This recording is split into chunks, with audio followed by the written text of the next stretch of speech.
It's okay, again. I'll do it again. Carry on. Yeah. Okay.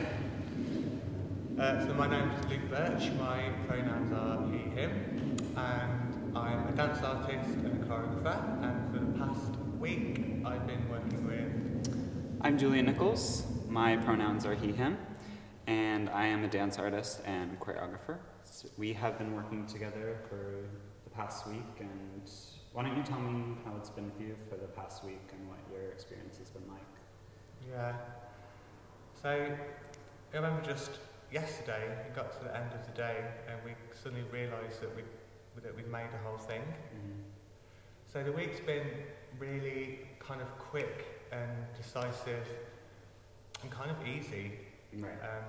Considering we hadn't really met before we came to the studio, I feel like there was a real shared understanding of a kind of physical language.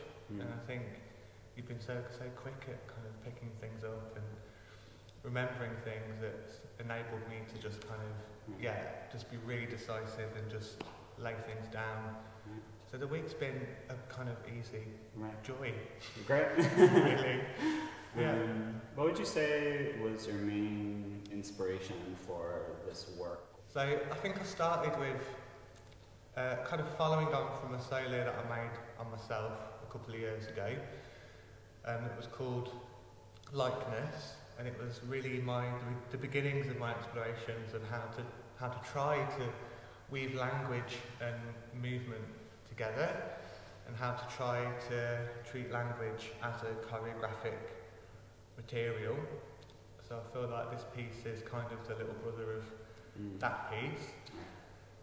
But I think for this one, I wanted to position myself, well, in the role that we're in, like to try to position my voice as the choreographer, but also that kind of other voice that could be a kind of omnipresent, a little bit the Wizard of Oz, like the behind the curtain sort of instructor.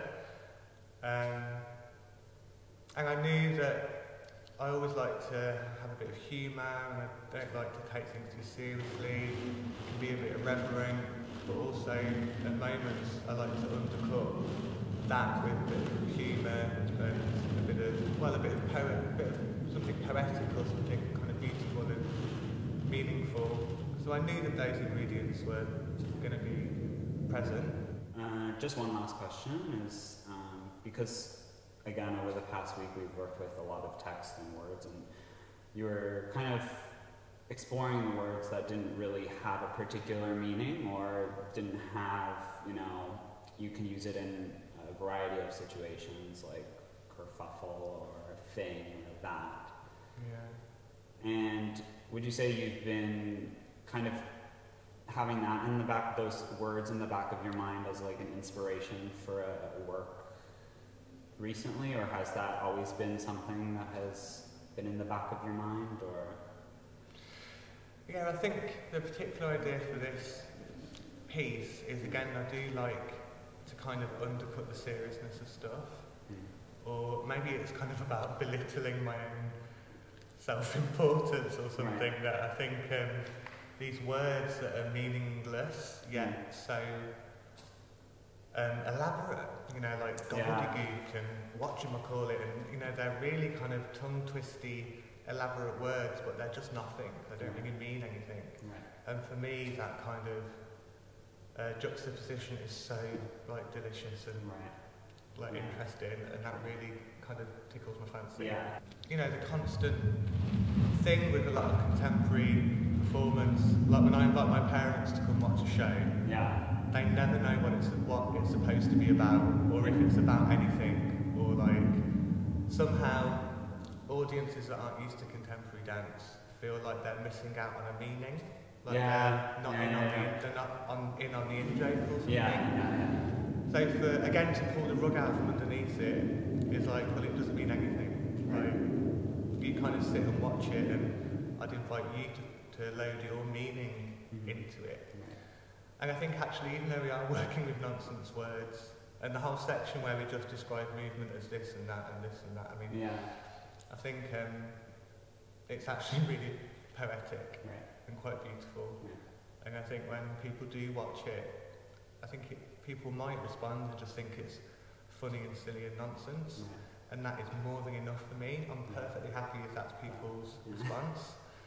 But I also think within that sort of the little opening that gives for people to think, oh, he's just mucking about with nonsense language.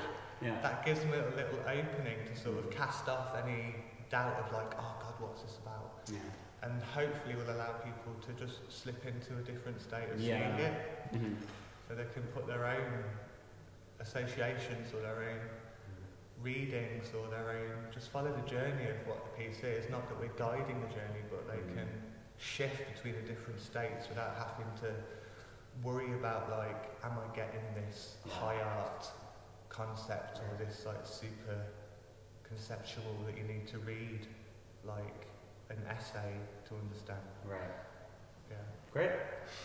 Well, it's been lovely to work with you, and as we keep developing, I'm sure we'll discover new things. But yeah, we'll see where it takes us, but I want to thank you for your time. And it's been such a pleasure, and thank you for having me. I can't wait to see you in action. Thank you. Bye!